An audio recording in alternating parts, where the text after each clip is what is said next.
Salut à tous, j'espère que vous allez bien et on se retrouve pour une toute nouvelle vidéo sur Grow a Garden où je vais vous expliquer toute la nouvelle mise à jour sur les Seed Stage. Donc bien évidemment après le Fall Event, un nouvel event a pris sa place et comme je l'ai dit précédemment, s'appelle le Seed Stage. Donc comment ça marche? On peut voir déjà un petit stand avec un gars bodybuildé à fond et on peut lui parler. Il va nous dire plusieurs trucs. Donc, show me stage 1 seed. I want to evolve this plant. How do I tend for my plant? Donc, vous dites quoi evolve this plant? Genre, on peut faire évoluer des plantes? Exactement. On va voir ça sur la reward list qui est juste ici. Et on peut regarder juste ici que si on donne une Evo Pumpkin niveau 1, et ben on obtiendra une seed de l'Evo Pumpkin niveau 2. Et en gros, on va pouvoir faire évoluer les plantes jusqu'à temps qu'elles arrivent au niveau 4, donc au meilleur niveau. Et quand on donne une de ces plantes, donc celles qui sont situées à gauche, on va obtenir une des rewards juste ici. Donc ça peut être des common eggs, etc.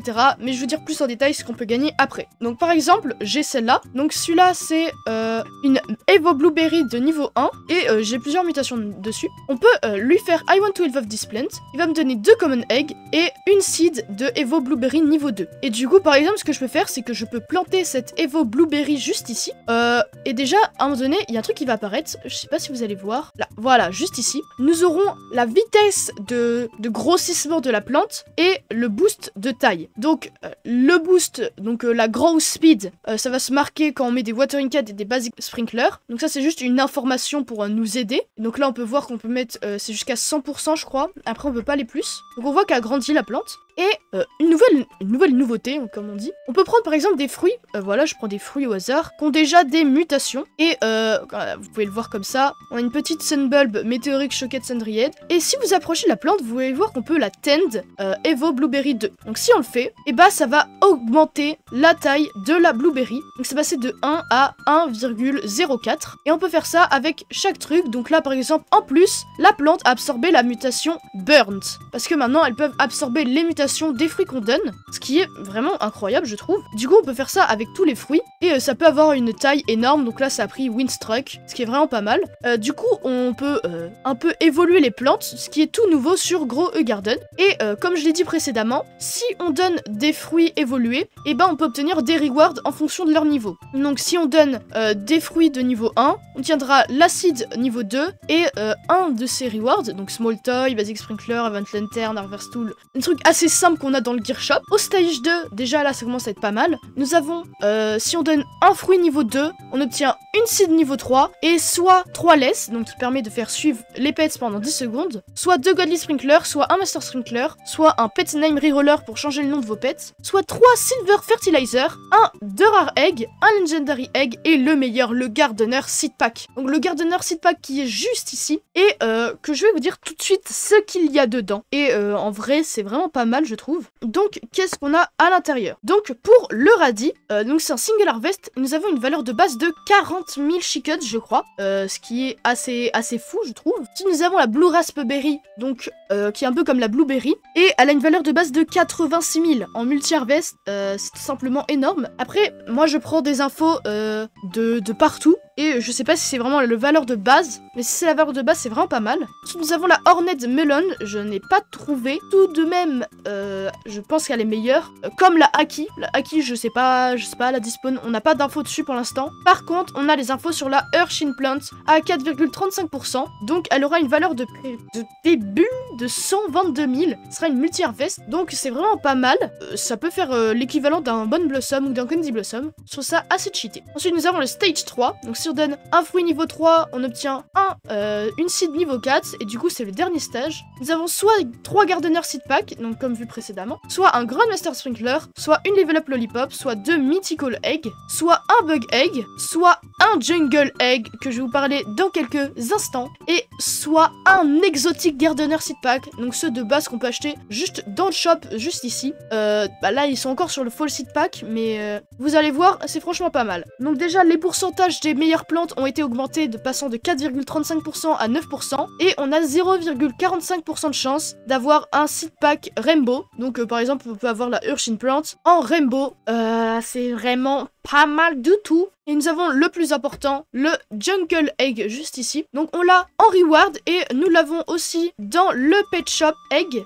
Donc juste ici, juste en dessous de Bug Egg et juste au-dessus de Mythical Egg. Et on va voir ce qu'il y a dedans. Donc à 40% de chance, nous avons le Tree Frog. Le Tree Frog, qu'est-ce qu'il va faire? C'est que toutes les 3 minutes, il va avancer le temps de grossissement d'une plante de 15 minutes. Donc c'est une alternative au Triceratops assez cheatée. Vous allez voir que les 3 prochains pets, ils vont être assez bizarre, je trouve carrément que c'est un malus. Ensuite, nous avons le Hummingbird à 30% de chance. Et toutes les 1 minute, il va convertir un fruit single harvest au hasard. Il va le transformer en l'équivalent en seed. Donc, par exemple, si vous avez, j'ai un truc au hasard, mais si vous avez une carotte, et bah si il use son pouvoir sur lui, la carotte elle va s'enlever, elle va se retransformer en carotte seed. De ce que j'ai compris, ou sinon ça va peut-être laisser la carotte et vous donner quand même la seed. Et si c'est ça, c'est très cheaté. Ensuite, nous avons l'iguana, donc l'iguanodon, à 24% de chance, qui est un legendary. Et toutes les 80 secondes, il va aller sur un fruit au hasard qui a la mutation Frozen et il va enlever la mutation Frozen et à la place mettre soit Shield, soit Wet. Pardon. Donc je vois pas trop l'intérêt, à part je crois qu'il y a certaines mutations qui peuvent être avec Wet et qui sont meilleures que Frozen, mais sinon ça a l'air pas fou. Ensuite, nous avons le Chimpanzee, donc le chimpanzé à 5% de chance. Toutes les 3 minutes, il va prendre un fruit au hasard dans ton garden et il va aller le vendre. Et il y a 2,28% de chance pour qu'il réussisse pas à prendre la plante. Donc je trouve ça assez malus, par exemple, si vous mettez un chimpanzee pour le tester et que vous oubliez et que en même temps vous avez une énorme plante genre de 3 trillions dans votre jardin, vous aurez un peu le seum parce que vous aurez peut-être voulu rajouter des mutations, enfin c'est un peu compliqué. Et pour finir, nous avons le tigre à 1% de chance. Alors il est assez dur à comprendre, j'essaie de vous l'expliquer le plus clairement possible. Donc toutes les 13 minutes, le tigre il va rugir et genre tous les pets qui sont dans votre jardin, ils vont aller autour de lui et ils vont tourner autour de lui. Et en gros, de ce que j'ai compris, pour un total de 5000 XP, en gros, le tigre, il va donner 5000 XP qui va répartir par les pets. Donc si vous avez 7 autres pets, il va répartir ça. Et chaque pet peut avoir 800 d'XP, donc peut gagner 800 d'XP maximum. Donc en gros, il va donner de l'XP à des pets, maximum 800. Et toutes les 8 minutes, il va aussi rugir et 3 mutations random, elles vont se changer. Donc ça peut passer de Wet à Void to Shed, ça peut aussi bien passer de Void to Shed à Wet. Je reste mitigé sur cela, hein. Après, faudra voir si on trouve des techniques pour améliorer tout ça. Et pour la fin, nous avons quelques petits trucs. Donc par exemple, dans le seed shop, nous avons une toute nouvelle meilleure plante, le Crimson Thorn. Donc comme le nectar thorn, hein, enfin c'est le même nom. Et en gros, celui-là, il aura une base value de 32 800, mais ce sera multi-harvest. Je sais pas quoi en penser en fait, je sais pas trop quoi en penser de cette mise à jour. Elle est bien, mais elle est pas bien. Donnez-moi votre avis en commentaire, je serais curieux de voir tout ça. Et pour finir, nous avons le meilleur truc de la mise à jour, le pass. Et oui, il a rajouté un pass, parce que John Dale nous a expliqué qu'il pense pas trop que ça va survivre. Gros Garden, du coup, il veut apparemment garder le plus d'argent possible, en mettant quelques mutations par-ci par-là. Mais voilà. Donc, comment ça se passe? C'est soit vous avez le pass de base, comme ça, le pass gratuit, où vous pourrez obtenir des récompenses en gagnant des points, et les points vous les obtenez en faisant des quêtes, donc Harvest 30 Tomato, etc. Donc, par exemple, dans le gratuit, nous avons des Fireworks, Blue Jay, etc. Et pour 749 Robux, nous avons le Premium qui va nous rajouter des petits trucs, je vais vous expliquer tout maintenant. Donc, nous avons au palier 1 des 5 Fireworks et 50 Pass Points. Donc, les Pass Points, vous allez pouvoir acheter des trucs ici, dans le store, avec aussi le Prime Seed Pack. Je connais pas trop les prix. Moi, je dis à vous de chercher. J'ai confiance en vous. Voilà. Et après, nous avons le Blue Jay. Donc, le Blue Jay, en fait, c'est un peu des pets admin qu'ils mettent dans le pass. Et en gros, ce qu'il va faire, c'est que tous les types de fruits berry, donc blueberry, strawberry, etc., ils vont pousser 1,56 fois plus vite. Ensuite, nous avons la Sundew Seed. Celle-là, par contre, je crois que c'est 40 000 unités. Ah non, 61 000.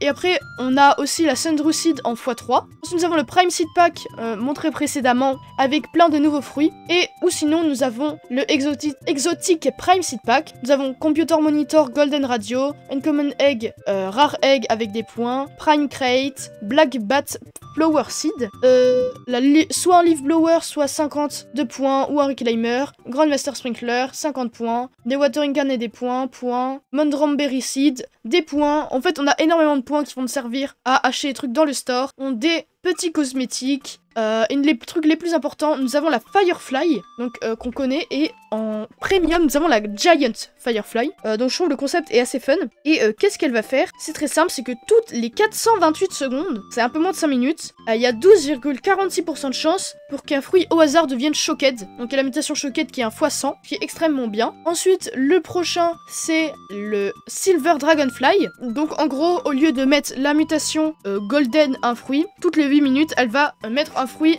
avec la mutation Silver. C'est une bonne alternative si vous n'avez pas de chance. Et ensuite, nous avons la Mizuchi. Donc le Mizuchi, qu'est-ce qu'il va faire? C'est que quand tu vas sell, donc quand tu vas vendre un fruit avec la mutation Azure, il y a 6% de chance pour une random mutation. Donc pour une autre mutation, par exemple, vous vendez un Bone Blossom qui a la mutation Aurora et Void Touch, et bah il y a un petit pourcentage de chance, donc 6%, pour que la mutation Void Touch elle se mette sur un autre pet, un autre fruit au hasard. Et toutes les 8 minutes 59, il y a 12% de chance pour qu'un fruit au hasard devienne Azure. Et après nous avons la Multitrap Seed, donc pas fou hein, mais bon. Ensuite nous avons les Extra Rewards qui va nous permettre d'avoir des points presque à l'infini pour nous donner des petits trucs comme ça. Le concept est assez fun, hein. Enfin c'est un concept qui est connu dans beaucoup de jeux, mais voilà, je pense moi je payerai pas 749 Robux, hein. On n'est pas des pigeons. J'espère que vous allez aimer la vidéo. C'était Noxymon, goodbye.